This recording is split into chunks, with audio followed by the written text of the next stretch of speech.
봉독합니다. 사도행전 5장 30에서 31절 말씀입니다. 같이 합독합니다. 너희가 나무에 달아 죽인 예수를 우리 조상이 하나님이 살리시고 이스라엘로 회개케 하사 제사함을 얻게 하시려고 그를 오른손으로 높이사 임금과 구주로 삼으셨느니라. 오늘은 사도행전 5장 30절에서 31절의 말씀을 가지고 회개와 제사함이란 제목으로 하나님의 말씀을 전하도록 하겠습니다. 성경은 의인이 없나니 하나도 없다고 로마서 3장 10절에 말씀하고 있습니다. 이것은 착한 사람이 없다는 것이 아닙니다. 선을 행하고 죄를 전혀 짓지 않는 그런 의인은 없다는 것입니다. 그러므로 모든 사람은 죄인입니다. 양심적인 사람도 죄인이고 착한 사람도 죄인이고 법 없이 살 수 있는 사람도 죄인입니다. 사람의 평소에 돈 문제라든지 직장 문제, 인간관계의 문제, 여러 가지 문제가 우리가 살면서 있을 수 있습니다. 그러나 그 사람이 사형 선고를 받았다면 다른 문제들은 문제가 되지 않을 것입니다. 어떻게 하면 그 문제를 죽음을 피할 수 있느냐 생각할 것입니다. 이것만이 그 사람의 문제가 될 것입니다. 마찬가지로 인간의 진짜 문제는 죄 문제라는 것입니다. 죄의 삭은 사망이기 때문에 죄 용서를 받고 무서운 지옥에 가지 않는 것입니다. 그래서 오늘은 구원하심, 그러니까 죄로부터의 구원이 실제로 어떻게 이루어지는지 이것에 관해서 말씀을 드리도록 하겠습니다. 첫째, 예수님은 우리의 모든 죄를 짊어지시고 구원하시기 위해서 십자가를 지셨다. 십자가의 중요성은 다음 구절에 나타나 있습니다. 고린도전서 2장 2절입니다. 내가 너희 중에서 예수 그리스도와 그의 십자가에 못 박히신 것 외에는 아무것도 알지 아니하기로 작정하였습니다. 갈라디아서 6장 14절 그러나 내게는 우리 주 예수 그리스도의 십자가 외에 결코 자랑할 것이 없으니 그리스도로 말미암아 세상이 나에 대하여 십자가에 못 박히고 내가 또한 세상에 대하여 그러하니라. 십자가는 기독교의 상징입니다. 그래서 목걸이도 하고 귀걸이도 하고 여러 가지로 장식품으로 사용합니다. 본인이 예수님을 믿는다는 그런 지표이죠. 차에도 십자가를 걸기도 합니다. 또 십자가는 설교의 가장 핵심적인 메시지입니다. 복음을 성경에서 십자가의 도라 부릅니다. 십자가의 중요성 때문에 사복음서 기자들은 예수님의 사역에 대한 것보다도 예수님의 마지막 주간에 대해서 굉장히 많은 분량을 할애했습니다. 마태복음은 5분의 1을, 마가복음은 5분의 3을, 누가복음은 3분의 1을, 요한복음은 2분의 1을 할애했습니다. 그만큼 십자가가 중요하다는 것입니다. 그러면 십자가가 왜 중요한 것일까요? 이것은 십자가를 통해서만 구원이 가능하기 때문입니다. 많은 이들이 착한 삶을 살면 죽은 후에 좋은 곳에 갈 것이라고 생각하지만 선행은 죄값을 만족시킬 수 없습니다. 왜 선행이 죄값을 만족시킬 수 없느냐? 선을 행하는 것은 당연하기 때문이라는 것입니다. 하나님의 모양과 형상대로 지음받은 인간이 선을 행하며 사는 것은 당연한 것입니다. 그래서 죄값을 대신할 수 없습니다. 인간이 할 수 있는 최고의 가치가 선인데 선이 죄를 없이 할 수 없기 때문에 인간은 스스로를 구원할 수 없는 존재입니다. 4대 성인이라고 일컬는 소크라테스, 공자, 맹자도 자기 행위로 자기를 구원할 수 없었습니다. 인간은 누구도 스스로를 구원할 수 없습니다. 그래서 대속이 대신 무엇인가 해주는 대속이 필요한 것입니다. 마치 심각하게 장기가 훼손된 사람에게 이식 수술이 유일한 희망인 것처럼 대속은 인간에게 유일한 희망입니다. 다른 방법이 없습니다. 대속의 뜻은 한 사람이 다른 사람을 대신하는 것입니다. 죄의 본질은 자기 자신으로 하나님을 대신한 인간에게 있으며 구원의 본질은 인간을 위해 인간을 대신하신 하나님께 있기 때문입니다. 이것이 대속이고 이것이 십자가에서 주님이 하신 일입니다. 근데 예수님께서 무엇으로 우리의 죄를 대속하셨습니까? 피를 통해서입니다. 성경에서 제사함을 이야기할 때 예수님 십자가 그리고 피로 좁혀서 들어가면서 말합니다. 히브리서 9장 22절입니다. 율법으로 쫓아 거의 모든 물건이 피로써 정결케 되나니 피 흘림이 없은즉 제사함이 없느니라.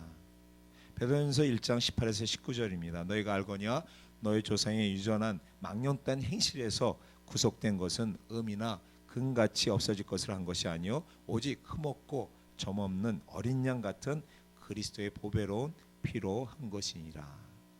예수의 피가 우리의 죄를 사한다는 것입니다. 예수의 피가 우리의 죄를 사합니다. 그러면 왜 하필이면 피일까요? 왜냐하면 죄의 삭은 사망이기 때문에 그렇습니다. 육체의 생명이 피에 있기 때문입니다. 피를 보면 뭐가 생각납니까? 피를 보면 죽음이 생각납니다. 왜냐하면 피가 몸에서 빠져나가면 사람은 결국 죽기 때문입니다. 피를 만들어서 온몸에 피를 보내는 것이 심장 아닙니까? 심장이 멈추면 사람은 죽는 것입니다. 왜냐하면 피에 생명이 있기 때문입니다. 그래서 피가 죄를 사하는 것입니다. 죄의 삭, 죄의 값은 사망이고 생명은 피에 있기 때문에 죄의 삭은 피로 지불해야 합니다. 생명으로 지불해야 한다는 것입니다. 그래서 오직 피 외에는 죄를 사할 수가 없는 것입니다. 그러나 그렇다고 해도 어떻게 한 사람의 죽음으로 모든 사람이 죄 용서를 받을 수 있는가? 어떻게 모든 사람이 구원을 받을 수 있는가라는 의문을 제기한다면 사도행전 2장 28절입니다. 너희는 자기를 위하여 또는 온 양떼를 위하여 상가라. 성령이 저들 가운데 너희로 감독자를 삼고 하나님이 자기 피로 사신 교회를 치게 하셨느니라. 이 말씀에 보면 사람의 피가 아닙니다. 하나님의 피로 사신 하나님의 피입니다. 하나님이 자기의 피로, 왜냐하면 하나님이신 예수님이 인간이 되신 것입니다. 하나님은 영이시고 육체의 몸이 없으십니다. 육체가 없으니 생명이 되는 피가 있지 않습니다. 하나님은 육체가 없으니 죽을 수도 없으십니다. 그래서 하나님이 인간이 되신 것입니다. 인간이 되어 오신 하나님을 섬김을 받으러 오신 것이 아니라 도리어 섬기려고 오신 것입니다. 마가복음 10장 45절이죠. 인자가 온 곳은 섬김을 받으려 함이 아니라 도리어 섬기려 하고 자기 목숨을 많은 사람의 대속물로 주려 함이니라. 대속제물이 되기 위해서, 죽기 위해서 하나님이 인간이 되신 것입니다. 인간으로 오신 하나님이 바로 우리가 믿는 예수님이십니다. 예수님은 하나님이시고 예수님이 십자가에서 흘리신 피는 그래서 하나님의 피가 되는 것입니다. 히브리서 10장 1절에서 4절입니다. 율법을 장차 오는 좋은 일의 그림자요 참 형상이 아니므로 해마다 늘 드리는 바 같은 제사로는 나오는 자들을 언제든지 온전케 할 수 없느니라. 그렇지 아니하면 섬기는 자들이 단번에 정결케 되어 다시 죄를 깨닫는 일이 없으리니 어찌 드리는 일을 그치지 아니하였으리요. 그쳤다는 얘기죠. 그러나 이 제사들은 해마다 죄를 생각나게 하는 것이 있나니 이는 황소와 염소의 피가 능히 죄를 없이 하지 못함이라. 황소와 염소의 피는 죄를 없이 하지 못합니다. 단지 덮어주는 역할을 합니다. 죄를 덮어주는 것입니다. 그래서 흰눈처럼 어떻게 해요? 죄를 덮어주옵소서 하면 흰눈이 녹아지면 죄가 어떻게 돼요? 드러나는 겁니다. 그래서 다시 또 황소, 염소가 필요해서 제사를 드렸던 것이 구약의 제사라는 것입니다. 구약이 하나님의 보혈을 하나님 앞에 나가기 위해서 의지했던 것은 죄를 사해 주시는 것이 아니라 죄를 단지 그냥 가려주는, 덮어주는 역할을 한 것입니다. 황소와 염소의 피가 그래서 사람의 죄를 왜 사하지 못할까요? 예수님이 모형이시기도 하지만 비중이 같이 않기 때문에 그렇습니다. 대속이 유효하기 위해서는 비중이 다른 것과 비교할 때 그 차지하는 중요도를 얘기하는데요. 그 비중이 같아야 합니다. 이것이 모든 거래의 원칙이기도 합니다. 그런데 사람이 양보다 얼마나 귀한 존재입니까? 인간은 짐승보다 훨씬 더 귀한 존재입니다. 그래서 소나 양의 죽음으로 대속이 불가능합니다. 죄가 사해지는 것이 그래서 불가능합니다. 소나 양의 죽음으로 대속이 불가능합니다. 죄가 사해지는 것이 불가능하다는 것입니다. 이것을 뒤집어 생각해 보면 왜 예수님 한 분이 돌아가셨는데 예수를 믿기만 하면 전 인류가 구원받을 수 있는지 알 수가 있는 것입니다. 사람은 소나 양 같은 짐승보다도 귀합니다. 같은 피조물인데도 엄청난 차이가 납니다. 하나님의 모양과 형상대로 지음받았다는 것 때문에 그 차이가 나는 것입니다. 한 영혼이 천하보다 귀합니다. 온 세상에 있는 모든 짐승보다도 귀합니다. 그 가치는 하나님의 형상과 모양대로 지음받은 것에서 나온 것입니다. 그런데 예수님은 하나님이십니다. 그러므로 하나님의 가치는 온 인류를 다하고도 안 되는 것입니다. 예수님이 한 분의 희생하셨으면 온 인류의 죄를 다 감당하고도 남는다는 것입니다. 베드로는 베드로전서 1장 19절에서 예수님의 피를 보배로운 피라고 했습니다. 예수님의 피는 보혈입니다. 보혈이 무엇을 뜻합니까? 금과 같은 보배는 작은 부피라도 굉장한 가치를 지닙니다. 예수님의 보혈은 양의 문제가 아니라 구약 시대의 수많은 소와 양들의 피를 흘리며 죽었습니다. 그것을 다 모으면 큰 강이 넘쳐 흐를 정도일 것입니다. 예수님의 피는 이런 양의 문제가 아닌 누구의 피냐? 누구의 피냐인 것입니다. 하나님의 피인 것입니다. 예수님의 피는 그 모든 양과 염소의 피를 능가합니다. 예수님의 피는 모든 인류의 피를 능가합니다. 예수님의 피는 엄청난 가치가 있습니다. 예수님의 피는 온 인류의 죄를 사오고도 그래서 남습니다. 예수님의 피는 귀하고도 귀한 보배로운 보혈입니다. 예수님이 누구신 줄을 알면 그 피가 얼마나 보배로운 것임을 알 수가 있는 것입니다. 예수님의 피는 전 인류를 구원하고도 남는 하나님의 피입니다. 그러므로 우리 매일매일의 삶에서 예수님의 피를 믿고 의지하며 십자가 앞에서 살아가는 저와 여러분이 되시기를 바랍니다. 두 번째입니다. 예수님이 임금과 구주가 되심으로 회개해야 한다. 마가복음 1장 15절입니다. 가라사대 때가 찼고 하나님의 나라가 가까웠으니 회개하고 복음을 믿으라. 사도행전 20장 21절입니다. 유대인과 헬라인들에게 하나님께 대한 회개와 우리 주 예수 그리스도에 대한 믿음을 증거한 것이라. 히브리서 6장 1절입니다. 우리가 그리스도의 초보를 버리고 죽은 행실을 회개한가 하나님께 대한 신앙. 이 말씀들은 믿기만 하면 된다고 말하지 않고 회개하고 복음을 믿으라고 말하고 있습니다. 우리는 복음을 믿을 뿐 아니라 반드시 자기 죄를 회개해야 합니다. 사도행전 5장 오늘 본문 말씀입니다. 너희가 나무에 달아 죽인 예수를 우리 조상이 하나님이 살리시고 이스라엘로 회개케 하사 제사함을 얻게 하시려고 그를 오른손으로 높이사 임금과 구주를 삼으셨느니라. 하나님이 예수님을 높이사 임금과 구주가 되게 하신 것은 이스라엘 백성을 회개케 하기 위해서입니다. 이스라엘로 회개케 하사 임금이 되셨어야 하고 이스라엘로 회개케 하사 구주가 되셨어야 한 것입니다. 이렇게 예수님이 임금과 구주가 되기 위해서 오늘날도 우리가 동일하게 하나님께 회개해야만 합니다. 여기서 우리가 회개해야 할 이유 두 가지를 알 수 있습니다. 먼저 첫 번째가 예수님이 임금이시기 때문에 회개해야 합니다. 예수의 피는 죄를 살 뿐 아니라 그 사람 전체를 사셨다는 것을 여러분은 잊어서는 안 됩니다. 우리를 사서 하나님께 드린 것입니다. 사도행전 20장 28절입니다. 하나님이 자기 피로 사신 교회를 치게 하셨느니라. 고린도전서 7장 23절 너희는 값으로 사신 것이니. 계시록 5장 9절에 각 족속과 방언과 백성과 나라 가운데 사람들을 피로 사서 하나님께 드리시고. 우리는 예수님의 피로 말미암아 하나님의 것이 되었습니다. 우리 몸은 값으로 산 것이 되어 우리 것이 아닌 것입니다. 우리를 사셨으므로 예수님은 단순히 우리의 구주가 아니라 우리 주인, 주님, 임금이라는 사실입니다.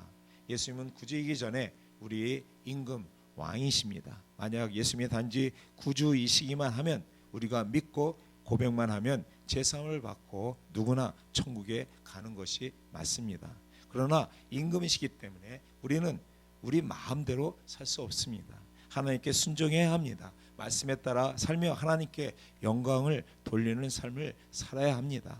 그래서 에이든 토저 박사는 주권 없는 구주는 없다고 말한 것입니다. 그러므로 우리는 지금까지 복종하고 충성해 왔던 곳 자기를 위해 자기 마음대로 살던 데서 돌이켜야 합니다. 돌이키는 것이 회개입니다. 예수님이 우리의 임금이 되심으로 필연적으로 우리에게 회개가 요구되는 것입니다. 그래서 세례 요한도 예수님도 제일 먼저 외친 것이 믿으라는 것이 아니라 회개하라는 것입니다.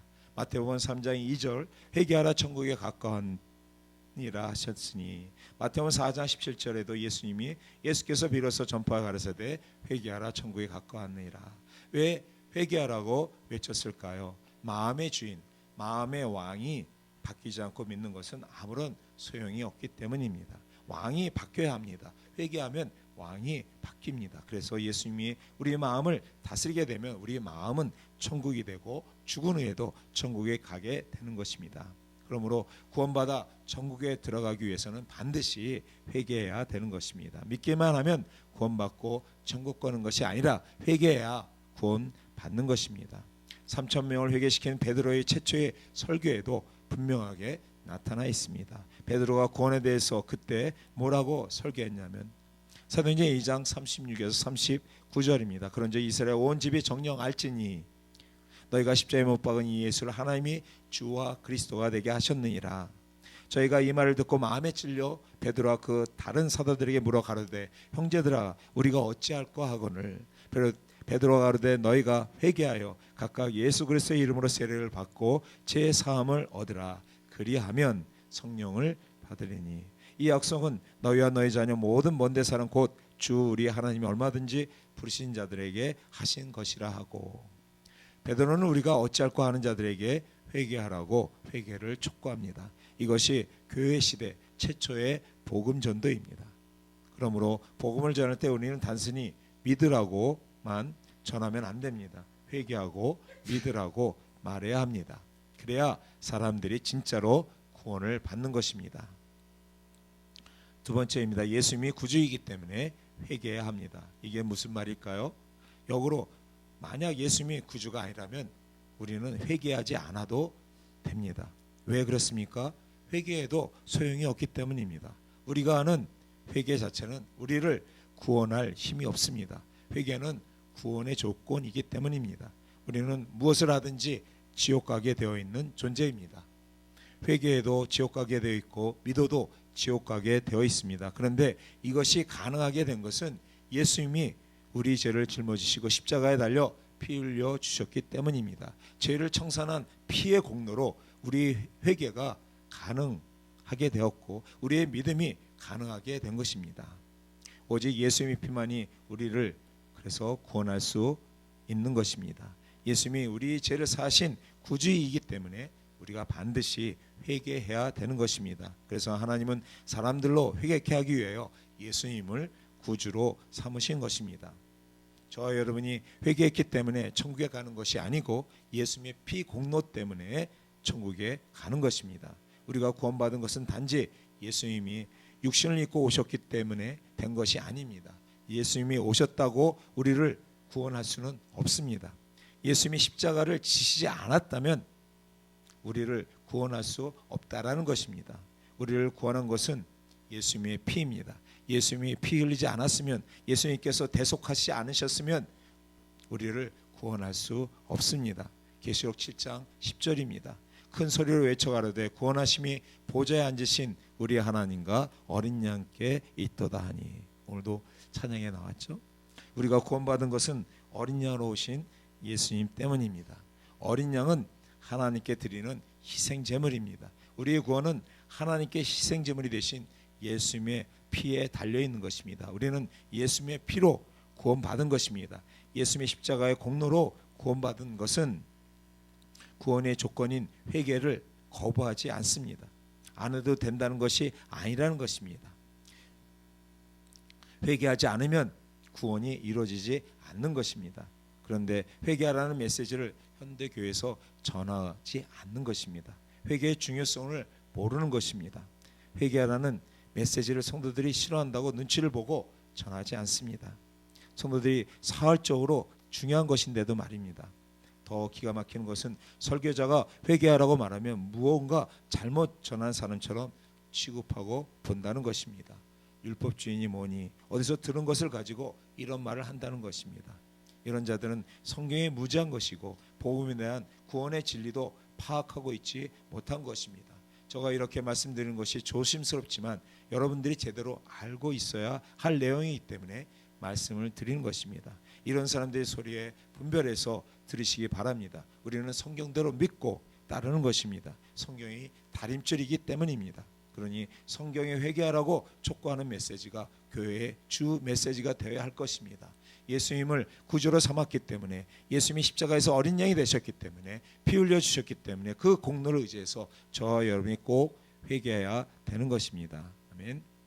오늘날 너무나 많은 목회자들이 베드로처럼 회개하라고 외치지 않고 믿음을 말하고 반쪽짜리 믿음을 말합니다. 예수님을 임금과 구주라고 믿으라고 말하지 않고 예수님이 구주인 것만을 제사함 받은 것만 강조합니다. 그 결과 수많은 성도들이 교회를 다니지만 회개를 하지 않는 것입니다. 예수님을 구주로만 인정하고 주님으로 모셔드리지 않는 것입니다. 그래서 죄 가운데 살아가다가 죽으면 지옥 가게 되는 것입니다.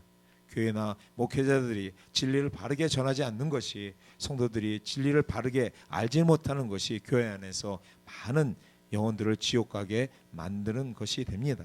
그러므로 교회는 바른 진리를 외쳐야 되는 것입니다. 바른 진리를 외쳐야 성도들이 세상에 빛을 발할 수 있고 소금의 맛을 낼 수 있는 그리스도의 편지로 향기를 낼 수 있는 자들이 되는 것입니다. 천국 백성이 되어 천국에 들어가게 되는 것입니다. 교회의 진리가 회복되어야 합니다. 세례 요한처럼 회개를 외칠 수 있는, 베드로처럼 회개를 외칠 수 있는 교회들이 일어나야 되고, 든든한 하나님께도 이런 교회가 되어야 할 것입니다. 진리를 바로 전하는, 그래서 수많은 영혼들을 천국으로 이끄는 교회가 되도록 우리 교회를 위해서 계속 기도해 주시기 바랍니다. 세 번째입니다. 회개하고 제사함 받아야 천국에 들어갈 수 있다.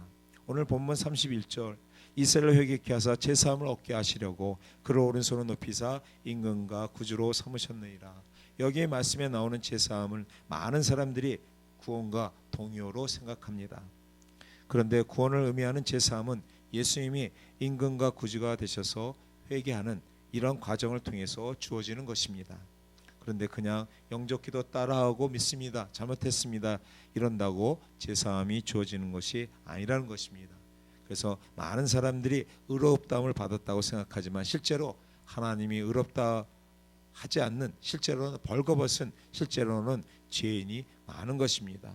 제사함이란 예수님이 우리 죄를 위해서 십자가에 달려 돌아가신 것을 의지하고 하나님이 예수님을 높이사 우리 임금뿐만 아니라 구주라는 것을 알고 예수님이 나에게 임금과 구주가 되기 위해서는 반드시 회개해야 된다는 것을 깨닫고 회개하는 자에게 주시는 것을 말합니다. 이런 방식으로 이런 과정을 통해서 제사함이 주어지는 것입니다. 그래서 제사함이 없이는 구원이 없는 것입니다. 예수님이 왜 십자가에서 피 흘렸을까요? 제사함을 주기 위해서입니다. 마태복음 26장 28절입니다. 이것은 제사함을 얻게 하려고 많은 사람을 위해 흘리는 바 나의 피, 곧 언약의 피니라.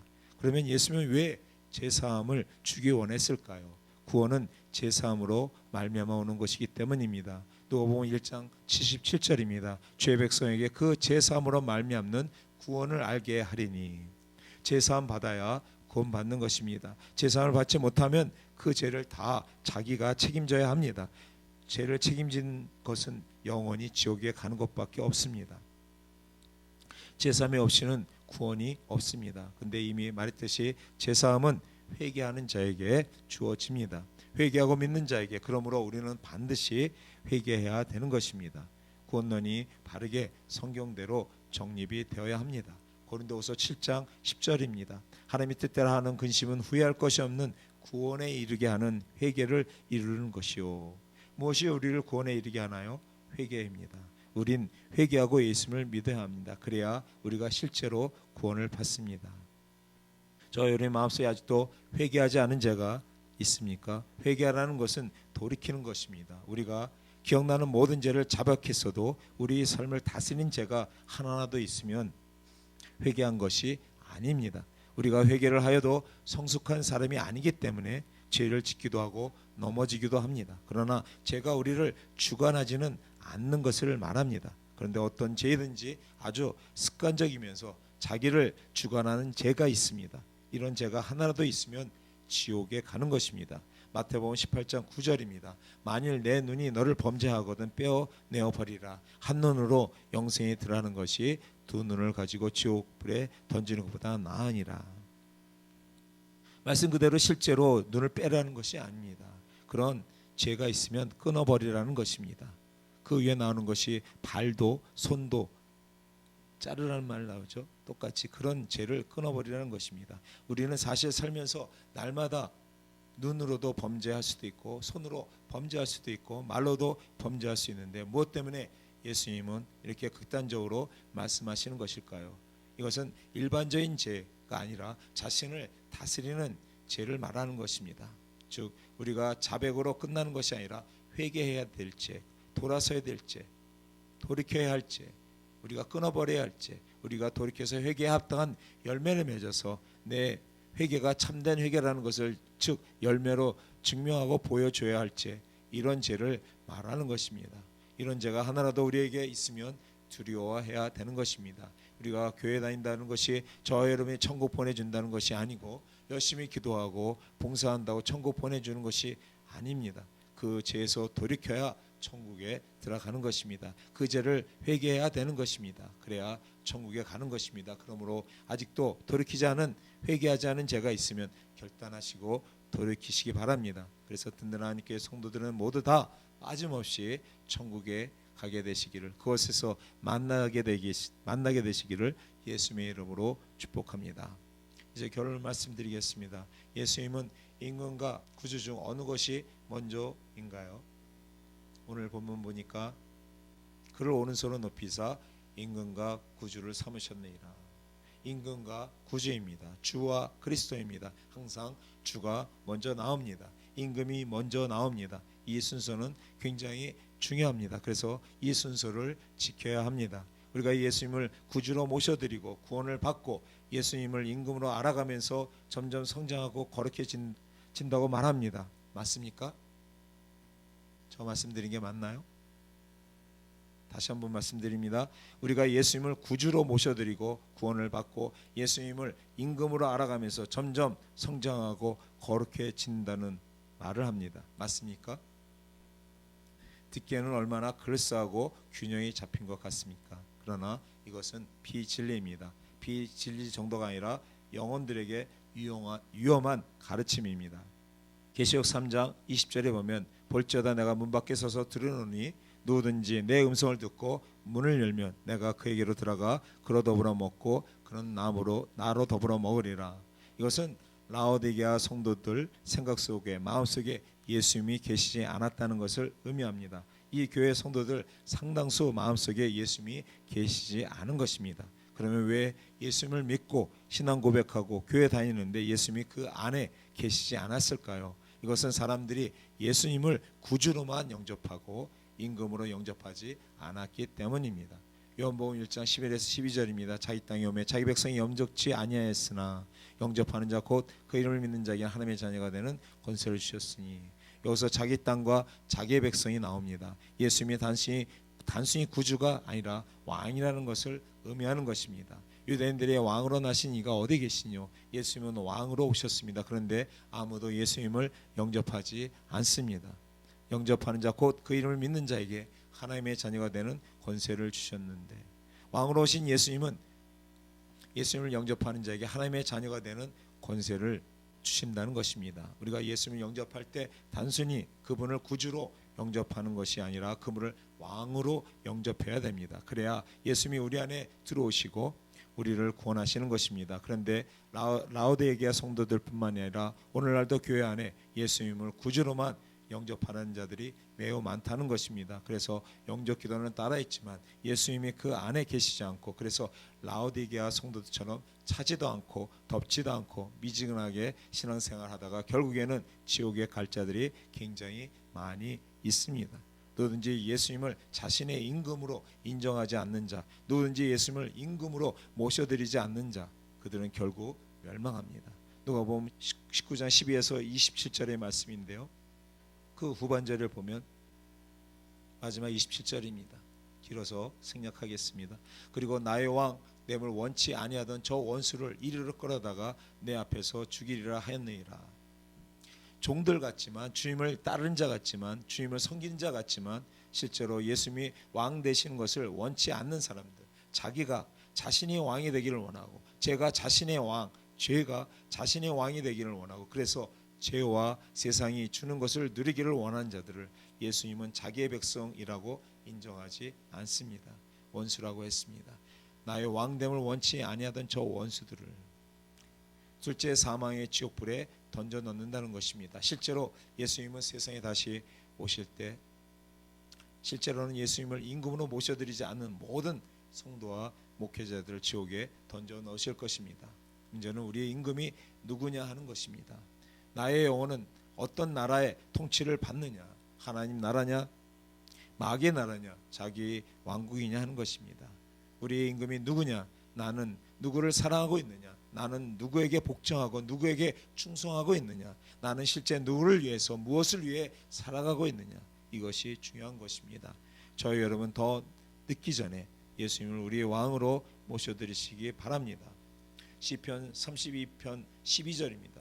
여호와로 자기 임금을 삼는 나라는 복이 있도다. 주님이 우리의 왕이 되는 것보다 더 큰 축복이 없습니다. 예수님은 백성을 사랑하는 왕이십니다. 우리가 그분을 사랑하고 그분을 위해 살아가면 예수님은 우리를 돌보십니다. 우리의 모든 필요를 채우시고 우리를 높이시는 좋으신 왕이십니다. 예수님을 자기 왕으로 삼는 자보다 복 있는 자는 없는 줄 믿습니다. 그래서 바울도 그리스도 예수께 잡히려는 것을 잡으려고 쫓아간 것입니다. 예수님을 알고 예수님을 사랑하고 예수님을 본받고 그러므로 말미암아 주님이 완전히 자기를 통치하는 것, 이것이 바울의 표대이었습니다. 이것이 바울이 바라보았던 하나님 나라입니다. 예수님이 철두철미하게 왕이 될 때 나는 철두철미하게 종이 되고 나는 철두철미하게 나를 드릴 때 우리가 단순히 마음이 천국 정도가 아니라 실제 하늘에 있는 하나님의 나라같이 될 수 있는 것입니다. 저 여러분 모두 이런 사람들 되시기를 예수님의 이름으로 축복합니다. 기도하겠습니다.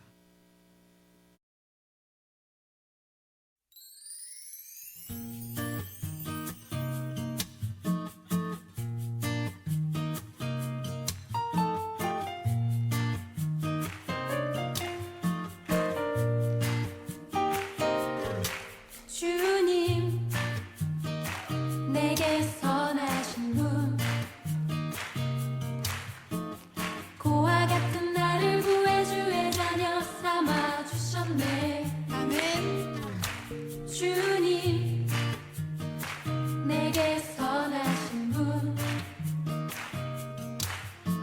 내 과거를 던지시고 내 죄 세지 않으시네. 한 번 더.